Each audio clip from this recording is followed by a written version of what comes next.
सबसे बड़ी खबर है समरावता थप्पड़ कांड और नरेश मीणा गिरफ्तारी का मामला है। राष्ट्रीय अनुसूचित जनजाति आयोग ने जारी की है अपनी जांच रिपोर्ट। निरुपम चकमा के नेतृत्व में गठित 6 सदस्यीय कमेटी ने पेश की है जांच रिपोर्ट। 23 पन्नों की जांच रिपोर्ट में एरिया मजिस्ट्रेट और मालपुरा उपखंड अधिकारी को माना आयोग ने दोषी है। पुलिस कार्रवाई को लेकर भी आयोग ने सवाल खड़े किए हैं। आयोग ने की है पीड़ित ग्रामीणों को मुआवजा देने की सिफारिश। दोषी प्रशासनिक और पुलिस अधिकारियों पर की जाए कार्रवाई। पूरे मामले में 30 दिन में राज्य सरकार और जिला प्रशासन को कार्रवाई को लेकर जवाब मांगा गया है। ये बड़ी खबर है पूरे मामले में।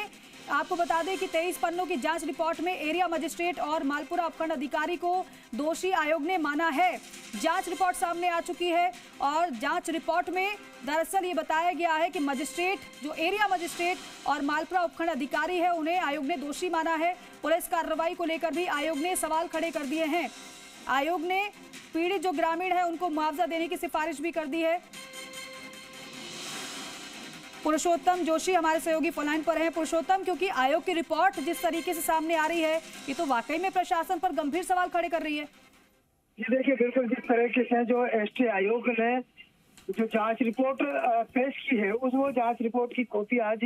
हमारे पास पहुंची है। 23 पन्नों की पूरी जांच रिपोर्ट है जी। इस जांच रिपोर्ट में 13 जनवरी और 14 जनवरी को जो पूरा घटनाक्रम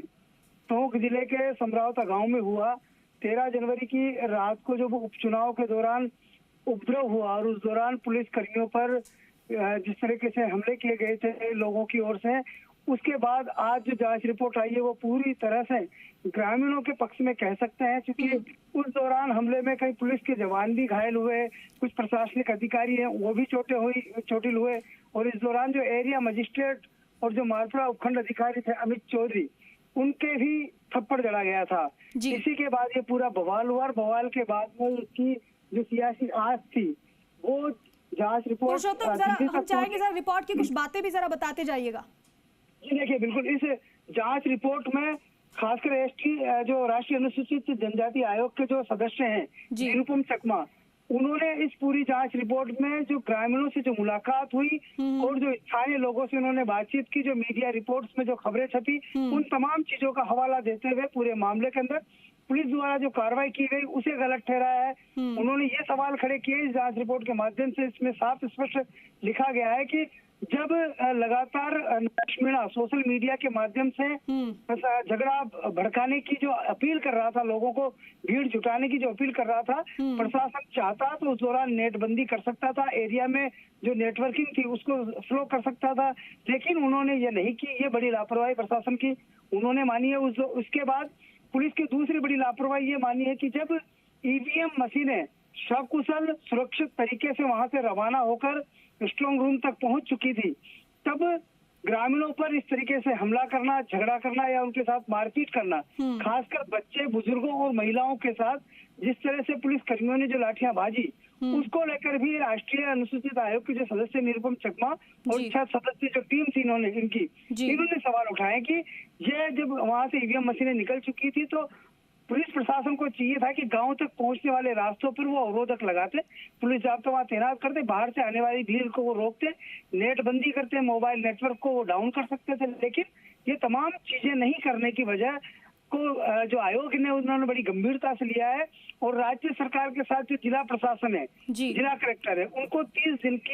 का नोटिस दिया है कि वो 30 दिन के अंदर की गई पूरी कार्रवाई की रिपोर्ट से अवगत करवाए कि इस जांच रिपोर्ट के बाद जो अनुशंसा आयोग की ओर से की गई है कार्रवाई को लेकर, खासकर वो कार्रवाई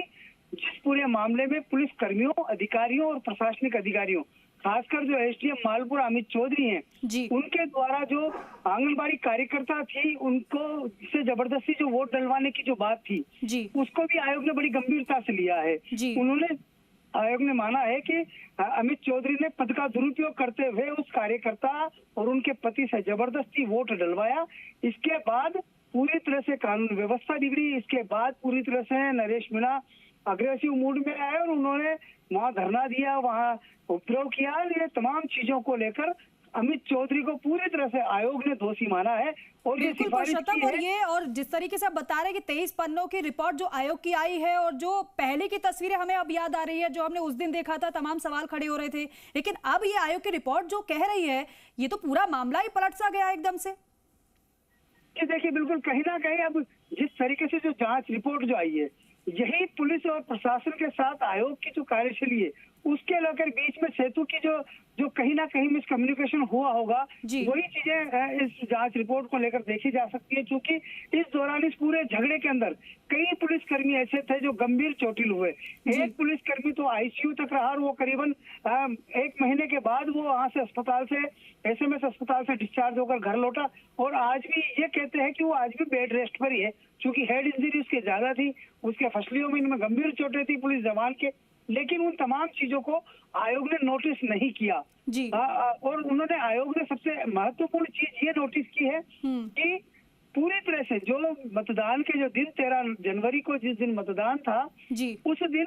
जो खासकर नरेश मीणा जिस तरीके से वीडियो सोशल मीडिया पर अपलोड कर रहे थे, सोशल मीडिया के माध्यम से भीड़ जुटा रहे थे, प्रशासन को नेट बंदी करना चाहिए था, नेटवर्क डाउन करना चाहिए था, लेकिन वो नहीं किया और उसके माध्यम से भीड़ जुटी। उसके बाद पुलिस की बड़ी लापरवाही ये मान रहा है आयोग कि जब लोगों की भीड़ वहां आ रही थी तो गांव तक पहुंचने वाले रास्तों पर बैरिकेड लगाते, जाब्ता तैनात करते और उन लोगों को वहां आने से रोका जा सकता था। और जिस तरीके से जो पुलिस और जो जवान थे, हथियारबंद जवान जो गांव में घुसे और उस दौरान जो भीड़ जो उपद्रव कर रही थी उनको रोकने का जो प्रयास पुलिस के जवानों ने किया, उसको भी आयोग ने लापरवाही मानते हुए कहा है कि पुलिस ने ग्रामीणों पर, महिलाओं पर, बुजुर्गों पर लाठियां बरसाई है जिसमें चोटिल हुए हैं। और आयोग ने एक बड़ी सिफारिश ये भी की है कि चल अचल संपत्ति का जो नुकसान हुआ है उन तमाम चीजों का आर्थिक मुआवजा, संसाधनों का जो नुकसान हुआ है, वाहनों को